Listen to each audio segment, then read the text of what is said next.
This story discusses deep-sea exploration risks and human limitations in extreme environments.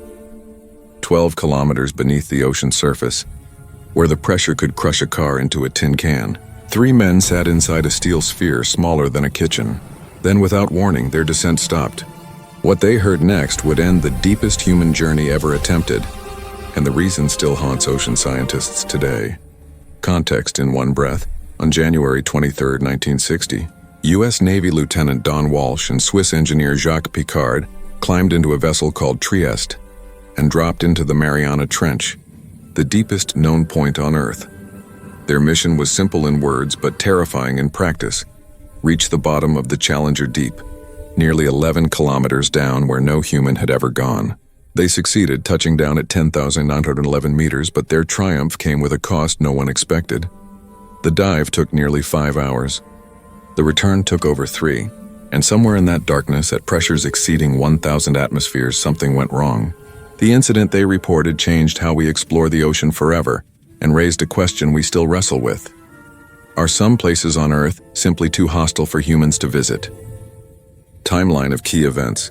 The story begins in 1958 when the U.S. Navy purchased Trieste, a deep-diving submersible designed by Jacques Piccard's father, Auguste.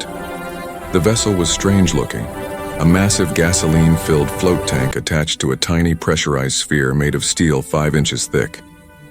Only 2 people could fit inside, lying almost on top of each other, staring through a single cone-shaped window no bigger than a dinner plate.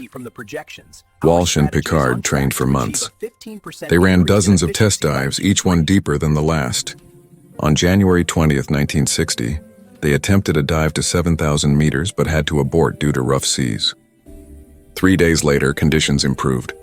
At 8:23 a.m., Trieste slipped beneath the surface near Guam, beginning a descent that would take them deeper than Mount Everest is tall.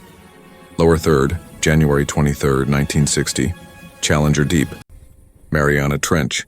The first 2 hours were routine. Trieste dropped at about 1 meter per second, a controlled fall through zones of sunlight, then twilight, then absolute black. At 9,000 meters, they heard it, a sharp, explosive crack that echoed through the steel walls. The entire sphere shuddered. Walsh later described it as the sound of a cannon going off inside a closet. They ran diagnostics in near silence, flashlights scanning every weld and joint. One of the outer plexiglass viewing port covers had cracked under pressure. Not the main window, but the protective layer outside it. The crack didn't penetrate the pressure hull, but it created a terrifying question. Would the damage get worse as they went deeper? Every additional meter meant another 10,000 kilograms of pressure per square meter.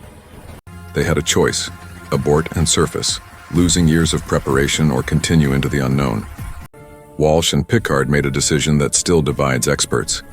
They kept going. Another hour passed. The pressure gauge climbed past 10,000 meters.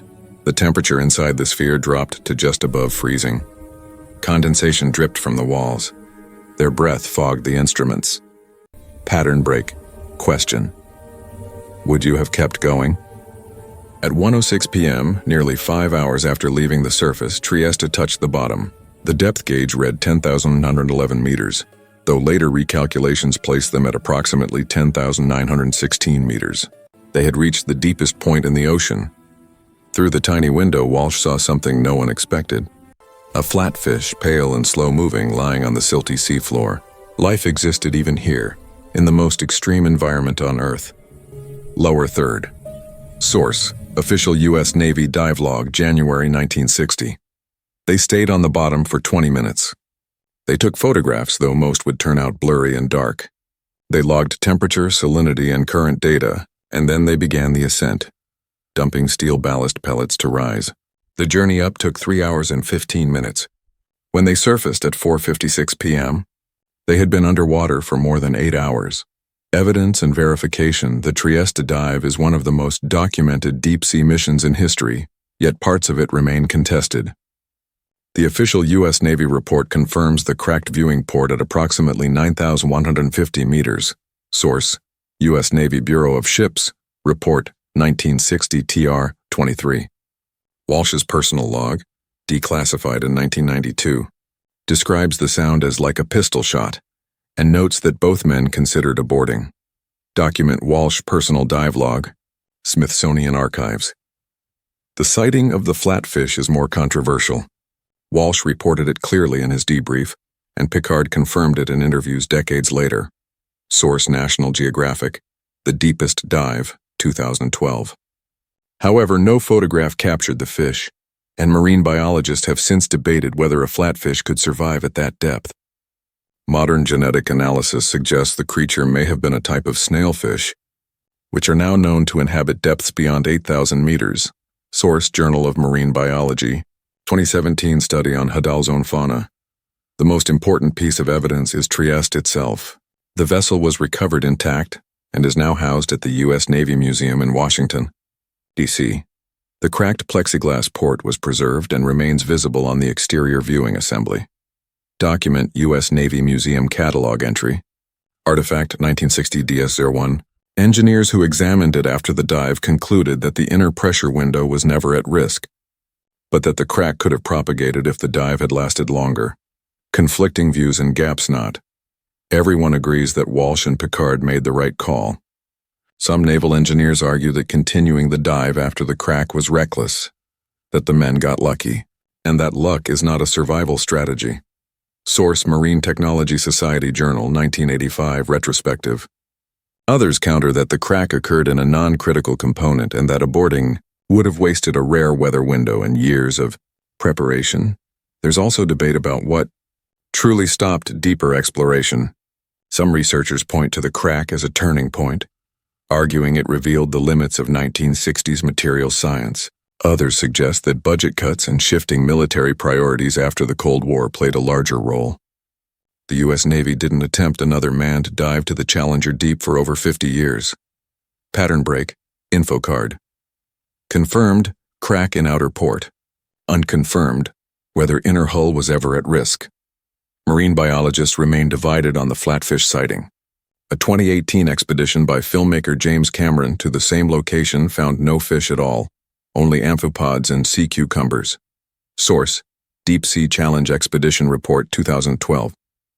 This has led some to speculate that Walsh and Pickard may have misidentified debris or sediment in the poor lighting. Walsh, until his death in 2023, maintained that he saw a living fish with complete certainty.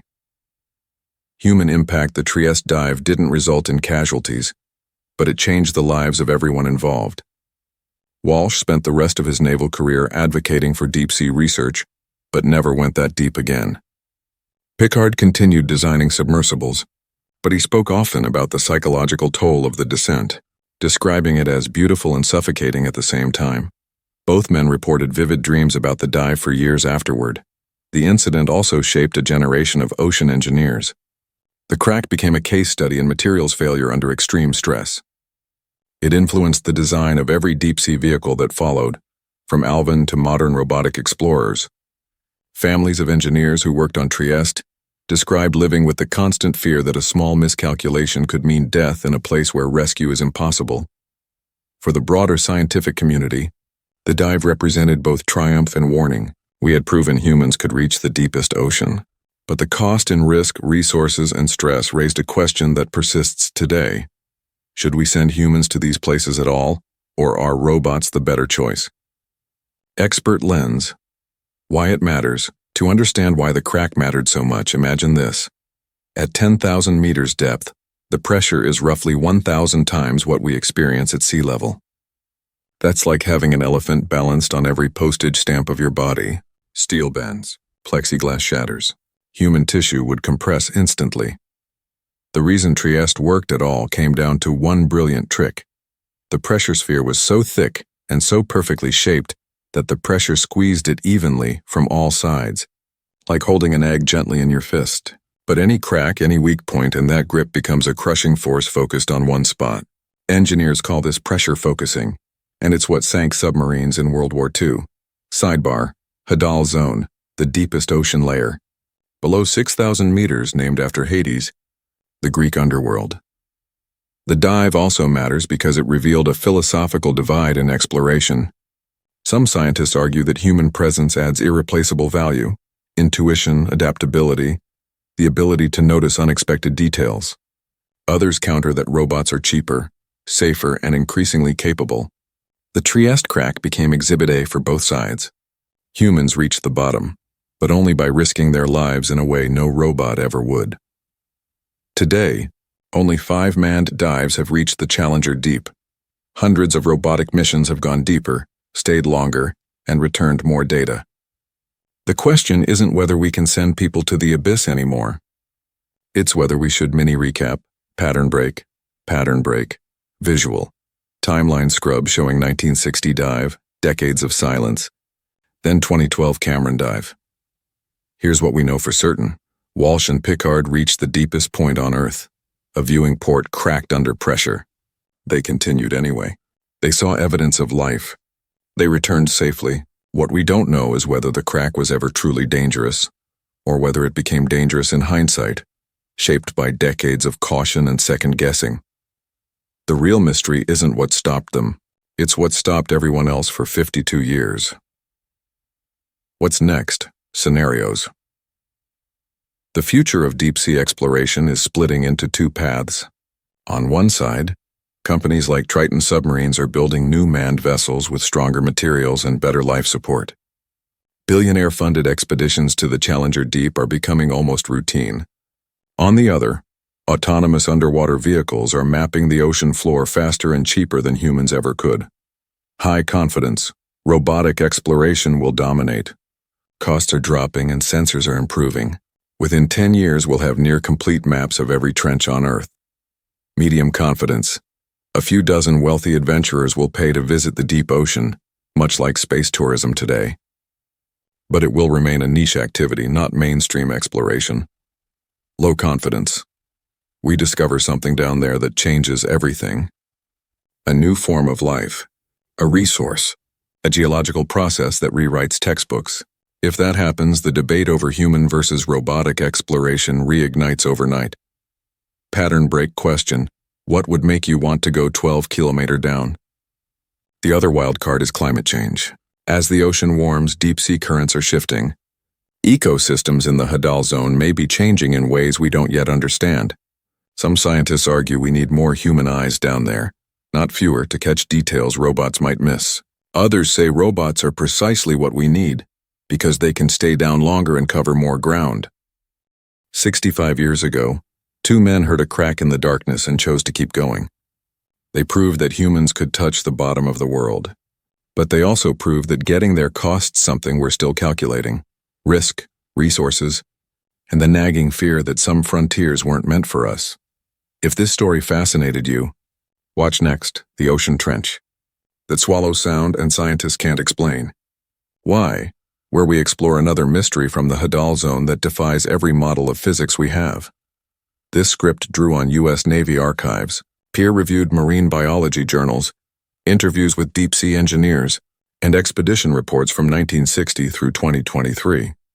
The Trieste dive remains subject to ongoing analysis, and new expeditions continue to challenge or confirm details from Walsh and Pickard's original account. All claims about the cracked port and the flatfish sighting reflect the best available evidence as of November 2025. But ocean science moves fast and updates are always possible. Source notes and disclaimer. This script is based on historical records, scientific literature, and first-hand accounts from participants and researchers. The primary sources include U.S. Navy dive logs, declassified 1992, Walsh's personal journals, Smithsonian Institution, marine biology studies on Hadal Zone fauna, 2010-2023, and engineering retrospectives published in the Marine Technology Society Journal. Where accounts conflict, we've noted the disagreement. This is a documentary narrative, not a definitive historical record, and viewers are encouraged to consult primary sources for research purposes. If you found this story informative and well presented, please consider liking the video and subscribing to the channel.